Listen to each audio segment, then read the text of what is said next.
Welcome back to the Stephen Knight Show. Adam, how's it going? It's going great, Steven. How are you guys? Can't complain, can't complain. How's it in DC?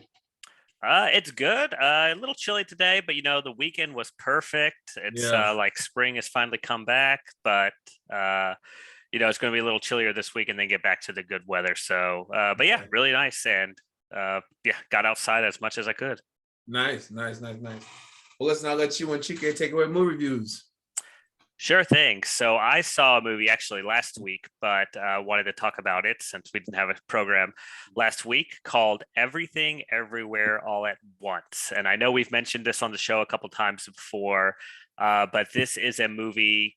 It's a kind of a sci-fi action movie based on the multiverse, and it stars Michelle Yeoh, which most popular from Crouching Tiger, Hidden Dragon. She was in one of the James Bond movies. And a whole slate of other actors.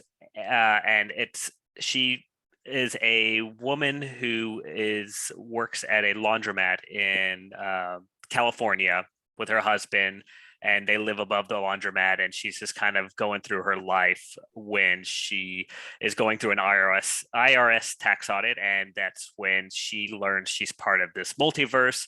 And crazy things happen once this happens. So this is not like your Spider-Man multiverse, but it's very similar in that sense that there's infinite universes she learns, and people can come to visit the universe, and she learns that there's a great threat and she's there to stop it in a sense. So I thought this movie was great. It's been hyped up for a long time. It is very good, well worth the watch. It is wacky. It is silly. It's got a lot of craziness to it. I will say this, it's not for everyone. If you're looking for kind of like a straightforward plot with just, here's the different things going on in your science fiction, this is not it. They throw a lot at you at once. I mean, it's everything everywhere all at once, right? So you get a lot of those different perspectives and different things going on. But I think if you're looking for a good movie to watch, a good original movie to watch, definitely check this one out. So top of my list. Awesome. You see anything else? The only other thing, I started this HBO show, Our Flag Means Death. I'm not sure if anyone's kind of been watching it. It's definitely a silly one. It's been the same people who did, What We Do in the Shadows, and it's about it's a pirate show where this English guy runs away from his family. He's very prim and proper, and he owns a pirate ship, and he is going to be the gentleman pirate, and he's going along, and he runs into Blackbeard, and kind of little funny stories go along that way. It's Takai Waititi type of program, so it's got that New Zealand type of humor, very interesting and very weird. But 4 or 5 episodes in, it's really fun, it's really enjoyable, and if you're looking for just something good and silly, definitely check it out. Okay. So I saw a few films. I decided to go back in time. The first film, I went back to 1960, and the reason that I even wanted to look at this film is because of the title. It just hit me.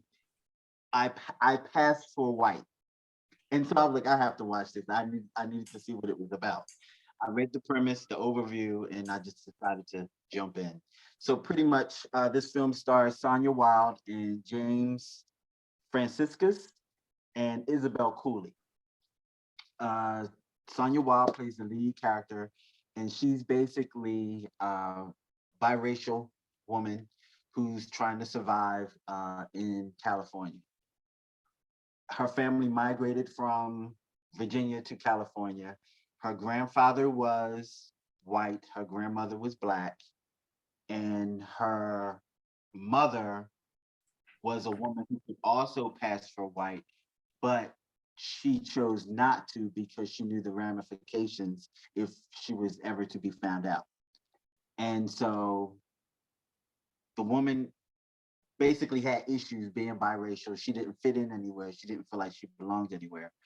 And she kept getting mistaken for a Caucasian woman. So with her frustration, she decides to move away, not tell anyone, move away and start her life in another city, well, actually another state across country, as a Caucasian woman. And her life ensues. She meets a man and they wind up getting married, and she's holding on to this secret. But the whole while, I'm comparing this film from back in that day to our standards of now, and it's hilarious to me. And I'm it's not a comedy, it's a drama, but I'm finding it hilarious just based off of, oh my God, this would never fly now. Like this is so insane. One of the key moments for me is when she acquires a housekeeper, and the housekeeper is also a fair-skinned Black woman, but her features are more Black than they are Caucasian. And soon as the housekeeper sees her, she automatically knows that she's a Black woman. And it's just like this thing when we see someone who has African American features, we automatically know that they're Black. And that whole scene was just hilarious to me. Um, it's a watch. I highly recommend it if you can find it. I found this on Tubi. I saw it on Tubi. So if you can, just for research purposes, check it out. It's pretty entertaining. And I won't tell you the ending, but the ending is kind of crazy. So definitely check it out. The next older movie I saw was from 1974. It's called A Woman Under the Influence, starring Jenna Rollins and Peter Falk. This movie was pretty much definitely more serious, and I saw it on HBO Max, and it pretty much discusses the whole mental illness. A woman is stressed, she's lonely, she's trying to juggle her family, and her husband's basically not at home because he's working hard for the sanitation company of the city, and it keeps him away from home. Water mains break in the middle of the night. He's not home to tend to her. She's losing her mind, and she actually has to be put into a sanitarium. And the way that they deal with mental health back then was it was just bananas, like to the point where they were trying to get her to the mental hospital. They basically had to punch her out to knock her out to get her into the white truck, so to speak, and get her to the sanitarium. Gina Rollins does a really, really great job in this role. And I do believe that she was nominated for an Oscar for this role.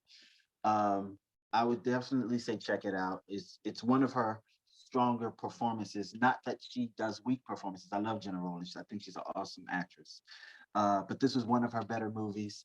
Uh, just the whole way that the husband deals with a woman back then in 1974, and the woman's role in the family against her husband, and then the fact that she has mental issues and the children. Just definitely check it out. It's it's it's entertaining in itself based off of where we are now with mental wellness and illness, and how we deal with hospitalization and medical treatment. It's Check it out. HBO Max. Nice. And the third film is on Netflix. It's a documentary film, and it's called White Hot: The Oh, I Rise saw that. of Abercrombie and Fitch. So I don't know about you, gentlemen. I don't know about you, Adam. Do you own any Abercrombie and Fitch clothes? Yeah, yeah, I have a few items. I didn't shop there during the heyday because it was way too expensive. But I say what? I couldn't fit the clothes. I was too tall. Oh, Oh, interesting. Yeah, yeah. Yeah. I would hop in probably here and there. I mean, I haven't been to a mall in years, but yeah. I didn't. I was well aware of Abercrombie and Fitch, but I definitely never shopped there during its height. so I never shopped there, but I did have one pair of Abercrombie and Fitch jeans, and I felt guilty for buying them because of the whole reasoning of this documentary. Because Yeah. this documentary wasn't an eye opener for me. I knew Abercrombie and Fitch was racist, back then, and that was just a store that I never went into because I knew that they didn't make their clothes for me. They didn't even want me walking through their threshold. They would never hire me. So I didn't want to have anything to do with them. But on a whim, I just went and bought a pair of jeans. And those were the best fitting pair of jeans I've ever owned in my life. I would never go back and buy anything else from them. This You saw the documentary, Stephen? Yeah, I watched it over the weekend because I couldn't walk. So I watched it over the weekend. What happened to your leg? I had another flare up. Oh man, old No. age. Shellfish. Oh yeah. This film documentary film discusses Abercrombie and Fitch about 25 years ago in their heyday when they were ruling the country and all the malls across the country, and they had the hottest clothes and the hottest ads and the greatest billboards, and they were sexualizing, being very div- div- div- uh, I can't say the word. Divisive. Say it. Divisive. Yeah, divisive. Very divisive, and they had lawsuits basically back then that we didn't know about for racism and discrimination. And as a Black person, and in my crew and the people that I knew, we knew what Abercrombie and Fitch was about. We didn't really shop there, and it was like a quiet thing that we just never really discussed. Like everybody knew, we just didn't say anything because it wasn't something to be said. We just knew.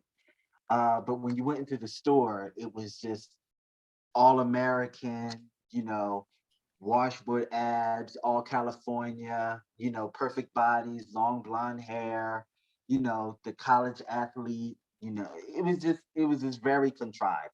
And they talked about the CEO, Mr. Mike Jeffries, I'm going to say his name, and he was just a villain when it came to his marketing. Like he specifically had a criteria that you had to follow to the point where there was a playbook and they had pictures in it. You hire this person that looks like this. If they look like this, don't hire them. Or if you do hire someone that looks a certain way or they're of a certain color, they cannot work in the front. They must work in the back or in the store. And they can't work during the day, they have to work at night. Yes. Or the duties are you have to be part of the janitorial crew, not necessarily part of the, the sales floor. It was crazy. And remember the t-shirts with the Asian slogans on? I mean, out of line. The racist t-shirts. So when they started, I recall seeing the t-shirts. Two Wongs make a white. Yeah, two Wongs make a white. That's what the t-shirt said. And it was like two Wongs make a white, and it was two Asian people wearing the hats. Yeah. With the bamboo stick with two pails in front of a laundromat. That's what was on the front. Wongs make a white. It was horrible, horrible. They were out of But line. they faced lawsuits. They were forced to get, what was it, a diversity coach. I mean, diversity, yeah. Who now no longer works for them, but he doesn't talk bad about them though. No, he doesn't talk bad about them, but he was just basically put there as a placeholder to say that they did something. Right. And all they did was change the criteria of the positions. So instead of it being a salesperson on the sales floor, they changed it to model. That was the name of model, the position. So that they could get away with discriminating, because it could fall in the lines of, okay, this person is a model for the store. The model for the store has to look a certain way. The model of the store has to be dressed like this. They were able to get away with it. And then they did hire people of color, but then they put them in the back, or they would work at night. And remember the one girl, the Black woman, they pretty much took her off the schedule after she asked if she could work more hours or switch her schedule with another coworker. And they said, oh no, we don't have an opening. And she was like, well, the girl said that I could work her. She said, no, we don't have an opening. And then eventually they took her off the schedule. And so she was upset and told her mom about it. Her mom said, I never understood why you like working there in the first place. It was like blind. It was in plain sight to us that they didn't want you to.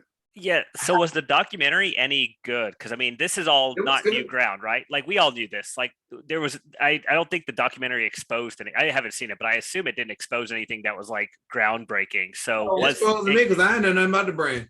Oh really? Oh wow. Okay. We all knew this. It was something that we all knew, but I didn't know how deep it went. Yeah. I didn't know, how contrived it was that bad. Yeah. It gets really bad. So like, to the point where they would go out and recruit and pull people from college campuses, right? To fly them out to like Bali somewhere to do photo shoots. And then they would have a tent where they didn't know what happened in the tent. Yeah. And the guy that was the photographer, openly gay. I don't want to say he was a pedophile because these guys weren't young, but he was basically groping the men to promise a photo shoot, like to be on the board. Yeah. And it was connected to the CEO, the company, and the marketing of the store. It's crazy. Yeah, that's crazy. But it was a good documentary to me. I thought it was done well. And now today the company is very multi-cultured and diversified and everything. You see some of what America really is when you look at their models and their staff and everything. So it's good they finally turned it around. But do people even shop there anymore?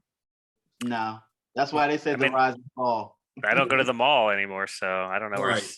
So Exactly. Exactly.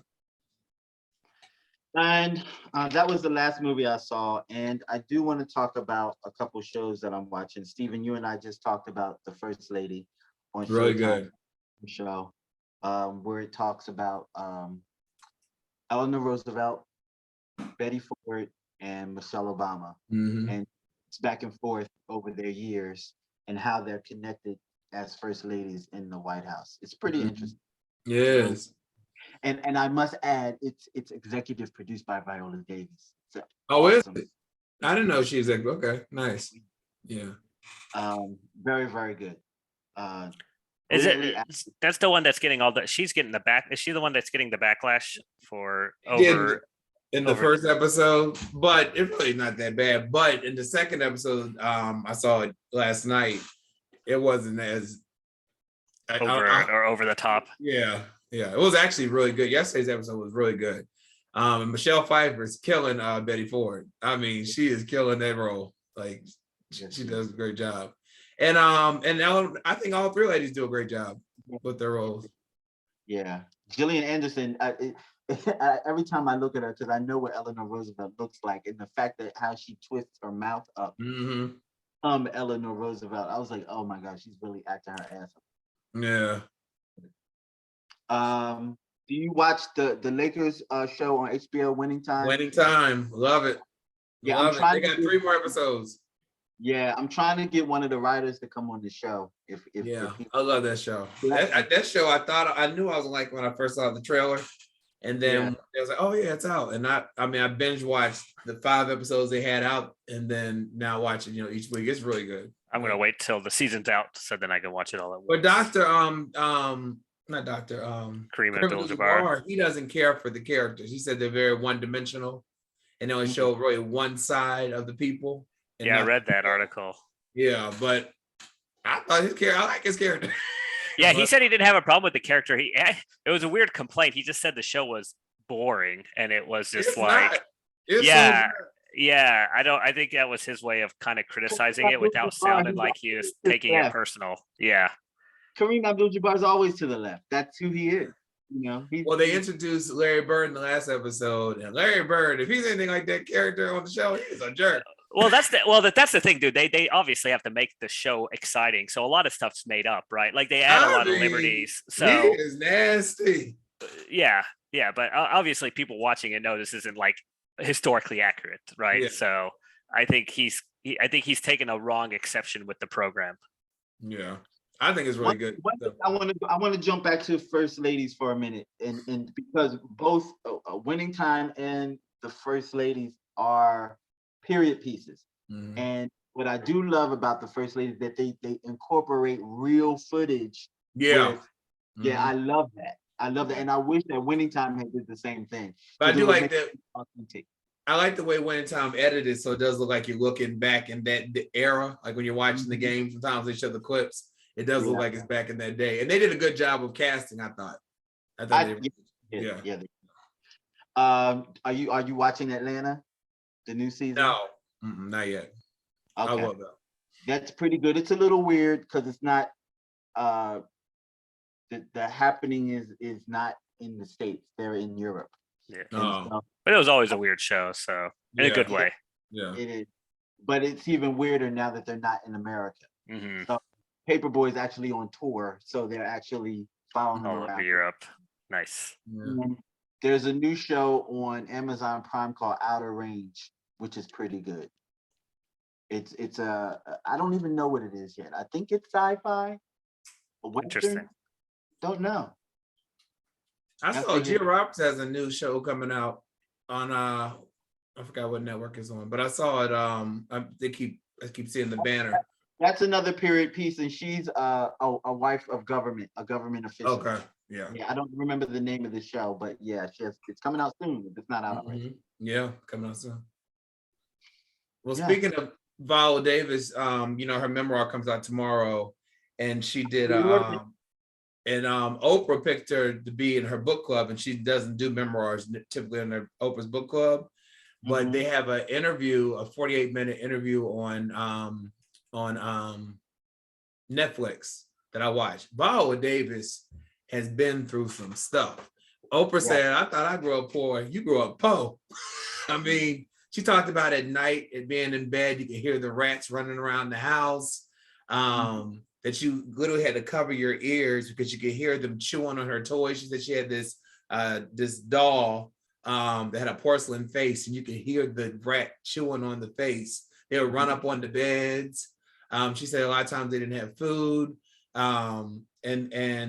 Or how about going to school stinking because you going to school stinking and not knowing what to do about it. And then her dad was abusive towards the mom, and she stepped in one time to tell him to stop, which was big for her because back you don't tell parents what to do.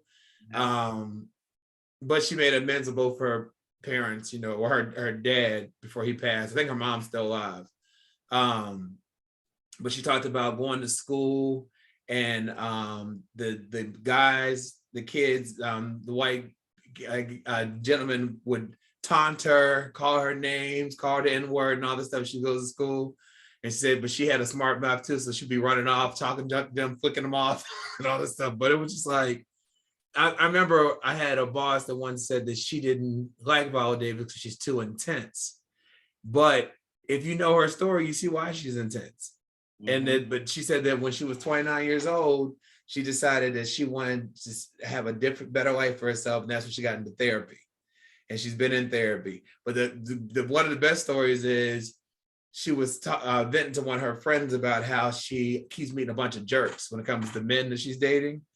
And her friend told her that she needs to pray for the person that she wants and be specific. And she was like, specific, like, like describe them, what you want. And so she said she got it on her hands and knees and she prayed and asked for a big black man from the country who probably was already been married and has kids, so she don't have to worry about that pressure with having kids. And she said, I want someone who knows the arts or can relate to the arts, stuff like that, and someone that played some kind of sport. And 3 weeks later, she met her husband. 3 weeks later, she met her husband. And she said that she knew it was what she prayed for when she met him. And she said she told him, I just want someone to love me for me. He said, I do. And that's what she knew, And so they've been married, I think, 20 years now. And they adopted a daughter. A good interview to promote, her book.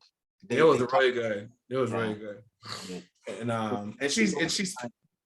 she really, like, you get her when she's talking, like when she describes herself, you can tell she's very sure of who she is, And I actually saw an interview with her tonight on Entertainment Tonight, and she was saying how, what she would have told the little girl. She said, I wish she had the imagination to believe what life could be. You know what I mean? But yeah, I love her. But I didn't know that I didn't know that she went through all this stuff that she had gone through, and sexual assault, sexual abuse and things like that, So, but she said that she just wants to be happy in life. And she said she knows there'll be ups and downs, but she just wants to be happy. And she knows that happy is not a destination, it's a journey. But yeah, I love her. So yeah. Nice. But the girl from Plainville, I'm still finishing that up. That's the one who the text last message to the boyfriend to kill himself. Yep. Yeah, that's good.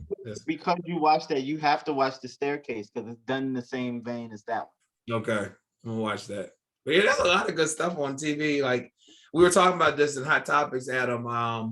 Netflix, they lost over 200,000 people in the first quarter, which is the first decline in like 10 years. Some people are saying it's probably because they're one of the most expensive streaming services right now, and they're talking about going to subscription based where they have ads, and that could be for a cheaper account. What do you think about Netflix, and why do you think they've lost some customers? Oh, well, I mean, I love Netflix. That was obviously, I mean, I had that back when the discs were being mailed. So I kept the streaming. I still enjoy it.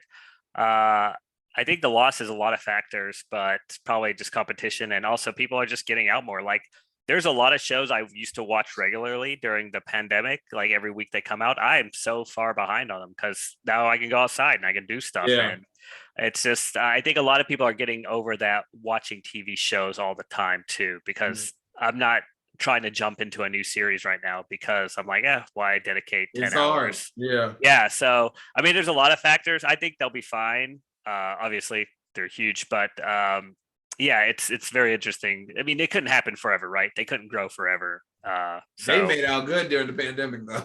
yeah, and being like the number one streaming service, I mean, of course they're going to lose people over time. So yeah, I'm sure it'll be fine. But yeah, I'll probably keep the sub even though it's expensive. I know they're cracking down on the password stuff. We'll see, because unofficially there's some accounts out there that might be using my Netflix. But as long as they don't do that, I think I'll be fine. Yeah, because mine, when you literally turn on any of my subscription, it asks which person is it for, which account. See, the crazy thing is mine is just my name, so the recommendations are all over the place because you got 5 different people watching on one account. It's cool to hear. It's cool to predict. Oh, who's into this show? Oh, who's into this show? I can't stand when something I'm watching is already halfway. Yes, that's the downside. You're right. You're like, wait, I don't remember. Now I got to go back. Yeah, and you don't remember where you left off. Yeah. Yeah. So well, anyway, arguments to that, Adam, is the fact that Netflix basically has the same formula that they've had when they started. And my argument is that they need to step up, because if you get Hulu or Amazon, they tap into other networks and they also have live streaming, which Netflix doesn't offer. Yeah. They're trying to blame it on, multiple people on accounts, or the fact that they want to do ads because the ads will also bring money to the streaming platform, which is true, but you're going to piss off your viewers because who wants to watch commercials? That's the most annoying thing about Hulu, and I love Hulu, but them commercials. Pay the extra, Steven. No. See, it's always worth it. Your time is worth the extra whatever. $3 a month. Yeah, just think of how much time you wasted watching commercials, and if that's worth the extra $3 a month. Hulu's commercials aren't long. It's not like a minute and 40 seconds. That's too long. Talk it up as a pee break. Right, exactly. I got the pause button for that. No, right. I'm not gonna have a shit TV. TV's not dictating when I get to go to the bathroom anymore. Those days are over. Exactly. Well, guys, always thank you for letting us know what to spend our time and money on, what not. Have a great week, and we'll talk again next Monday. All right, thanks a lot. All right, right back after this.